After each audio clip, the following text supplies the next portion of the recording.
Next, we are going to work on this shell. So this shell is a little bit tricky. It took me a while to learn this technique. You can see that I built this, definition right into the shell in one flood. And you can see how it's bumpy. The trick to doing this technique is we want to take our outline, our pink outline, and we're going to build the swirl onto the shell, and then we're going to let that dry. That is the key part in achieving this design, is we want that outline to dry. Typically, we want to add flood icing when the outline is wet so that they combine, but in doing so, you're allowing it to just smooth out completely. By creating this swirl and allowing it to dry, it's going to hold the barrier stronger when we go to add in this flood. Okay, so we are going to start right here, right in his shoulder area. We're going to lift this up. We want to outline the top first. We're going to bring this down so that it hits the bottom of that blue. Now we're going to start swirling in.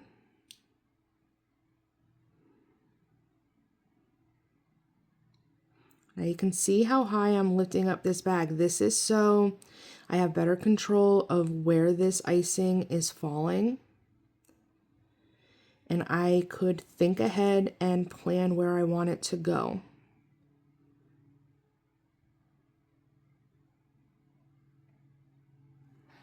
Okay, there is my swirl. Now we want to put this in front of the fan. We want that to dry. It's not going to take long because it's a very thin outline consistency line, but the key is to letting this dry. Okay, we'll be back in a few minutes to finish that shell. Okay, we are going to work on this shell.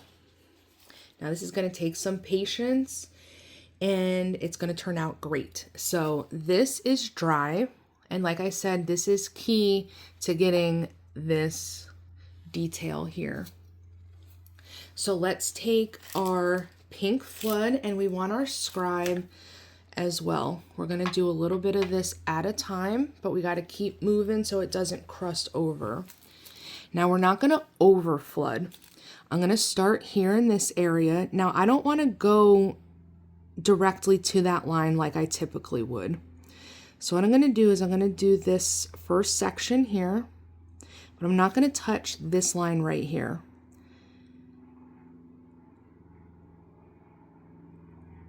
Okay, see how I have that little bit of a gap right there?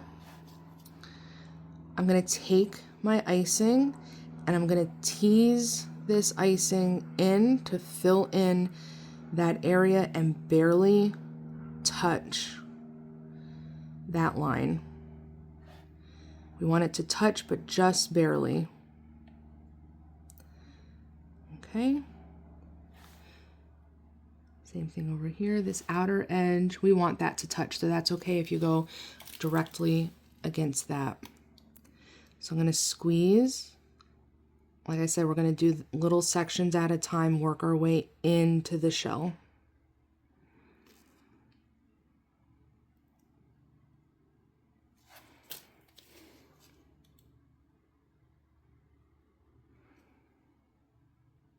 Okay, I'm going to rotate this in. Take the extra that I piped up here and we're going to bring it down so that it touches that line. If you need to add more, we can add more, but I'm adding it here, not against that outline, because I want to be in control of this icing and I want to rotate it down until it touches.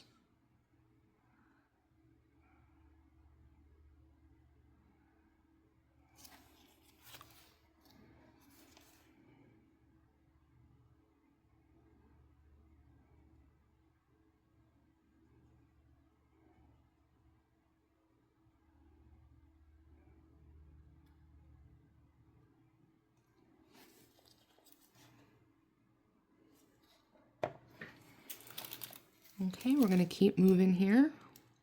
Let's squeeze some. Now we're in a position where we have it on both sides.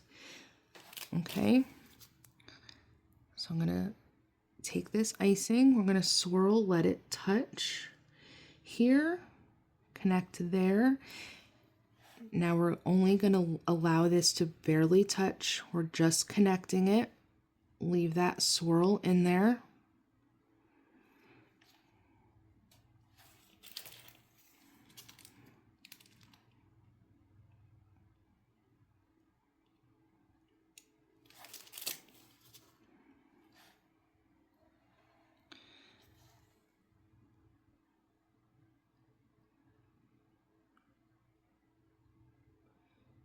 You can see that I'm just barely tapping, allowing it, once it touches, it anchors itself to that dry icing and then it stays. Okay, I'm gonna rotate.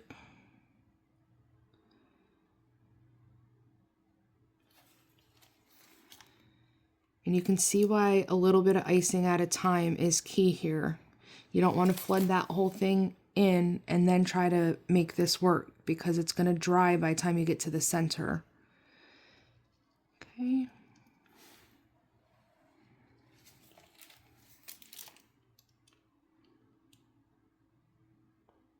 I'm just going to fill that in a little bit high up in that center area.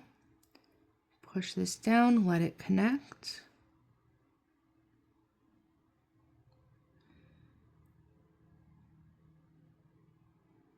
Just tapping and pushing. And once it touches that dried outline, it's locked in. It's not going to want to go any further, and that dry outline is keeping it from touching the wet icing on the other side.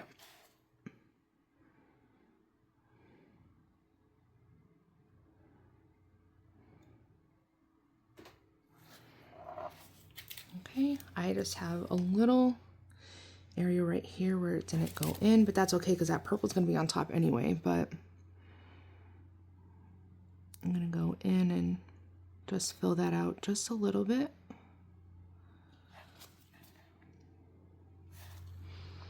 Okay, and there is the shell. Look how beautiful that swirl is, and look how good that dried outline did its job. Okay, let's let this crust over, and we still have a few finer details that we need to add to our snail. Okay, before we start painting those details, there's one little section that we need to add that moss to, and that is to the back side of our snail shell. Okay, so we're just going to add some squiggly lines, fill that in. And look how awesome that shell took place. It really came together really nicely. Okay, we're going to take this.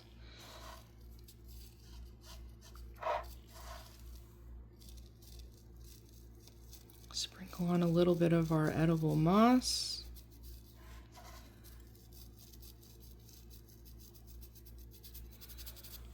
Okay, and there is our mossy shell. And we also need to add on that purple. I almost forgot about that purple part of our shell. So let's take our purple outline. And what we're going to do is we're going to follow where the pink meets the blue. We are going to pipe that down until about right here. And then we're going to loop this up and close it off up top. Now we're going to fill this in with our outline, squeeze really thick. We're going to do a couple passes, really build up that icing. And then we're going to tap and jiggle that icing so it comes out really nice and smooth. And there is the outside part of our shell. And then we are going back to the luster dust here. I'm going to get this on the brush, and we are only going to highlight the swirl just to make that swirl pop out even further. So with the luster dust, I'm going to just brush it on the inside of this swirl here. So let it sit in the groove and just brush it on. And you want a lot to really highlight that area. Really make that shell look defined. See how much more that's popping out? I'm going to start in here.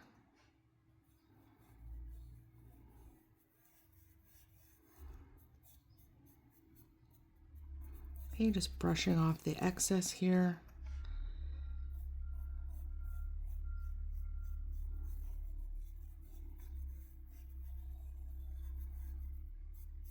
Okay.